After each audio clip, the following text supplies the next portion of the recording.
डांट कर पूछा कि किसकी गाड़ी है। उसके बाद देखा थोड़ी देर तक के सन्नाटा रहा, थोड़ी देर तक के दूर तक के क्या दिखाई दिया उन्हें, पूर्ण रूप से सन्नाटा, अर्थात कहीं पर कोई नजर नहीं आया। आदमियों में कुछ कानाफूसी हुई। तब आगे वाले ने कहा, पंडित अलोपी दिन की। थोड़ी देर तक के तो पूरा सन्नाटा ही दिखाई दिया और आदमियों में फिर कुछ कानाफूसी होने लगी, जिस तरह से आप लोगों को इस पिक्चर में दिखाई दे रहा है। तब आगे वाले ने कहा, पंडित आलोपी दिन की। कौन पंडित आलोपी दिन? दातागंज के। उन्होंने पूछा कौन पंडित आलोपी दिन है, तो उन्होंने कहा दातागंज के। मुंशी बंशीधर चौंके कि आखिर ये पंडित आलोपी दिन इस इलाके के सबसे प्रतिष्ठित जमींदार थे। जो पंडित आलोपी दिन थे वो इस इलाके के सबसे प्रतिष्ठित जमींदार थे, लाखों रुपए का लेन देन करते थे। इधर छोटे से बड़े कौन ऐसे थे जो उनके ऋणी ना हो।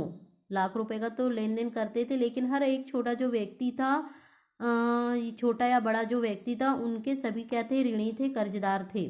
व्यापार भी बड़ा लंबा चौड़ा था उनका। जो पंडित आलोपी दिन का जो व्यापार था बहुत ही लंबा चौड़ा था। बड़े चलते पुर्जे आदमी थे, बहुत ही चलते जाने पहचाने आदमी थे। अंग्रेज अफसर उनके इलाके में शिकार खेलने आते थे। जितने भी अंग्रेज अफसर थे उनके यानी पंडित आलोपी दिन के इलाके में लगातार शिकार खेलने आते और उनके मेहमान होते थे। शिकार करने जब भी वे आते तो पंडित आलोपी दिन के वे मेहमान होते थे।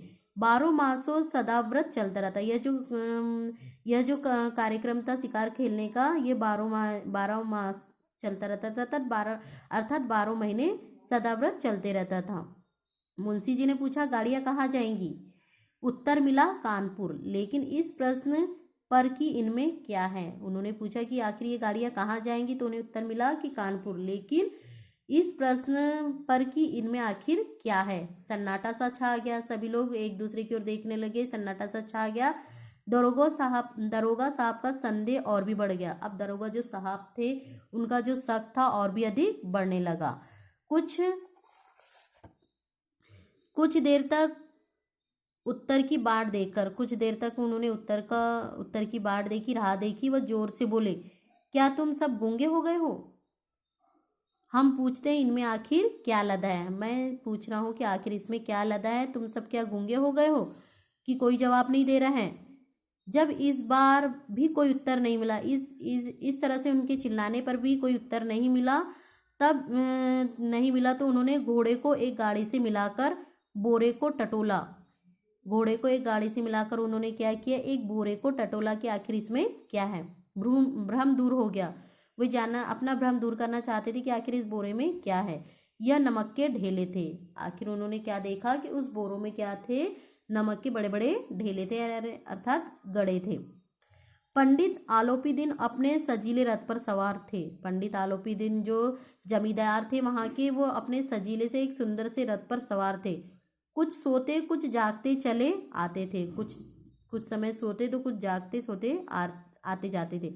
अचानक कई गाड़ीवानों ने घबराए हुए आकर जगाया।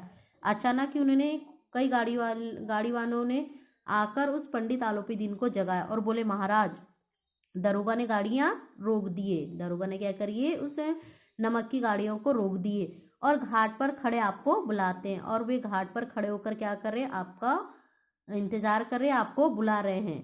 पंडित आलोपी दिन का लक्ष्मी जी पर अखंड विश्वास था। जो पंडित आलोपी दिन थे वे माता लक्ष्मी पर उनका पूर्ण रूप से अखंड विश्वास था। वह कहा करते थे कि संसार का तो कहना ही क्या है।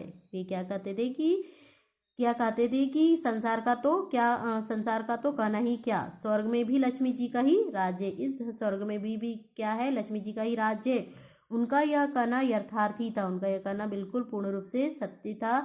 न्याय और नीति सब लक्ष्मी के ही खिलौने। न्याय और जो नीति सब लक्ष्मी जी के ही खिलौने हैं। इन्हें वह जैसे चाहती है नचाती है। इन्हें क्या है? जैसे वह चाहती वैसे ही अपनी तरह से नचाती है। लेटे ही लेटे गर्व से बोले, चलो हम आते हैं। लेटे ही लेटे आलोपी दिन क्या बोले? कि चलो, गर्व से बोले कि चलो हम आते। बिना डर के वे बोले कि चलो हम आते हैं। यह कहकर पंडित जी ने बड़ी निश्चिंता से पान के बीड़े लगाकर खाए। यह कहकर जो पंडित आलोपी दिन थे उन्होंने बड़ी ही निश्चिंतता से बिना चिंता किए क्या किए, पान के बड़े बीड़े लगाकर खाए। फिर लिहाज ओढ़े हुए दरोगा के पास आकर बोले, फिर बड़े ही लिहाफ ओढ़े हुए दरोगा के पास आकर बोले, बाबूजी आशीर्वाद कहिए, हमसे ऐसा कौन सा अपराध हुआ है। नमस्कार करते हुए आशीर्वाद देते हुए कहिए, बोले कि हमसे ऐसा कौन सा अपराध हुआ है कि गाड़ियां ही रोक दी, कि आपने हमारी गाड़ियां ही रोक दी। हम ब्राह्मणों पर तो आपकी कृपा दृष्टि रहनी चाहिए, हम ब्राह्मणों पर तो आपकी कृपा दृष्टि अर्थात हमारे ऊपर आपका आशीर्वाद होना ही चाहिए। बंसीधर रुखाई से बोले, सरकारी हुक्म है। बंसीधर जो थे रुखाई से बोले, रूखे शब्दों में बोले कि सरकारी हुक्म या सरकारी आदेश है, कि मेरा काम है कि इन गाड़ियों में क्या जा रहा है वो मेरा देखने का काम है।